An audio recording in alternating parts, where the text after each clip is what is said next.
សូមស្វាគមន៍មកកាន់ The Breaking Point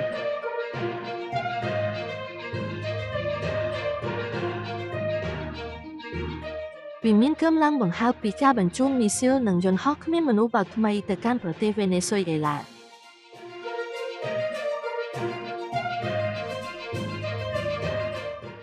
ប្រភពពី Defense News ថ្ងៃទី5 ខែវិច្ឆិកាឆ្នាំ2025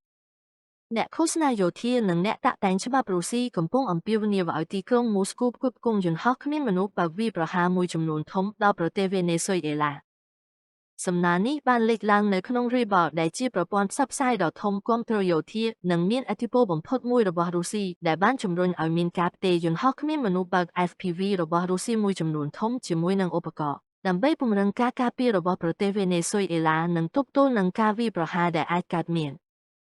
អត្ថបទរបស់ Rebel បានអះអាងថាការនេះនឹងធ្វើឲ្យវាអាចធ្វើទៅបានក្នុងតម្លៃទាបដើម្បីគ្របដណ្ដប់ឆ្នេរសមុទ្រពីការចុះចតដែលអាចកើតមានរបស់សហរដ្ឋអាមេរិកជាពិសេសប្រសិនបើទីតាំងត្រូវបានចុះចតនៅលើកោះនិងប្រជុំកោះ Rebel បានអះអាងថាយន្តហោះគ្មានមនុស្សបើកដែលមានចំណាយប្រតិបត្តិការប្រហែល40គីឡូម៉ែត្រអាចធ្វើឲ្យស្មុគស្មាញយ៉ាងខ្លាំងដល់ការប្រើប្រាស់យានចុះចតនិងនាវាផ្គត់ផ្គង់របស់សហរដ្ឋអាមេរិកដែលបន្ថែមថាសម្រាប់ប្រតិបត្តិការពួកវាជាគោលដៅដ៏ងាយស្រួលវាយប្រហារអត្ថបទនេះបានបញ្ជាក់បន្ថែមទៀតថាទោះបីជាកប៉ាល់អាមេរិកទៅដល់ច្រាំងក៏ដោយពួកវានឹងនៅតែងាយរងគ្រោះរវាងទីក្រុងការ៉ាកាសនិងសមុទ្រមានជួរភ្នំកម្ពស់3គីឡូម៉ែត្រដែលយន្តហោះគ្មានមនុស្សបើកអាចទម្លាក់គ្រាប់ទៅលើនាវា LCAC របស់សហរដ្ឋអាមេរិកដែលផលិតពីលោហៈធាតុស្រាលដែលឆេះបាន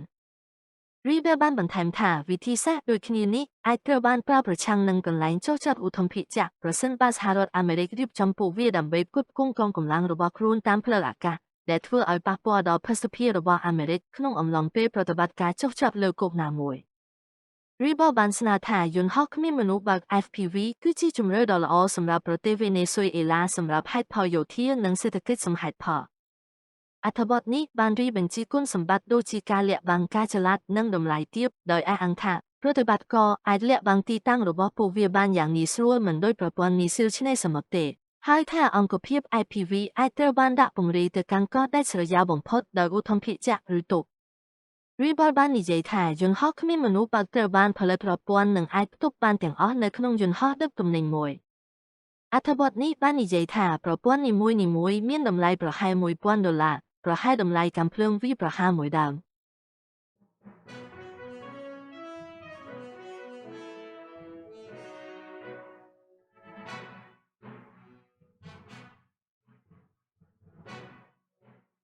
ក្នុងពេលជាមួយគ្នានេះអនុប្រធានទី1នៃគណៈកម្មាធិការការពារជាតិសភាដូម៉ាលោក Alexei Soravlev បានប្រាប់ប្រព័ន្ធផ្សព្វផ្សាយរុស្ស៊ីថាទីក្រុងមូស្គូកំពុងផ្គត់ផ្គង់អាវុធដល់ប្រទេសវេណេស៊ុយអេឡារួចហើយមិនបានច្រានចោលការផ្ទេរប្រព័ន្ធទំនើបនោះទេលោកបានមានប្រសាសន៍ថាខ្ញុំមិនឃើញមានឧបសគ្គណាមួយក្នុងការផ្គត់ផ្គង់ប្រទេសជាមិត្តរបស់យើងជាមួយនឹងការអភិវឌ្ឍថ្មីៗដូចជាប្រព័ន្ធ Oreshnik ឬ RS-25 មួយនោះទេលោកស៊ូរ៉ាវលេវបានពិពណ៌នាអំពីប្រទេសរុស្ស៊ីថាជាដៃគូបច្ចេកទេសយោធាដ៏សំខាន់របស់វេណេស៊ុយអេឡាដោយអះអាងថាទីក្រុងមូស្គូផ្ដល់អាវុធស្ទើរតែគ្រប់ប្រភេទចាប់ពីអាវុធតូចៗរហូតដល់យន្តហោះលោកបានបន្ថែមថាបរិមាណនិងប្រភេទនៃការដឹកជញ្ជូនគឺជាការសម្ងាត់ដោយព្រមានថាអាមេរិកអាចនឹងភ្ញាក់ផ្អើលលោកស៊ូរ៉ាវលេវក៏បាននិយាយផងដែរថាយន្តហោះចម្បាំងស៊ូ30 MK2 របស់រុស្ស៊ីបង្កើតបានជាឆ្អឹងខ្នងនៃកងទ័ពអាកាសវេណេស៊ុយអេឡាហើយទីក្រុងមូស្គូបានផ្គត់ផ្គង់ប្រទេសនេះជាមួយនឹងប្រព័ន្ធការពារដែនអាកាស Pansir F1 និងបុក M2E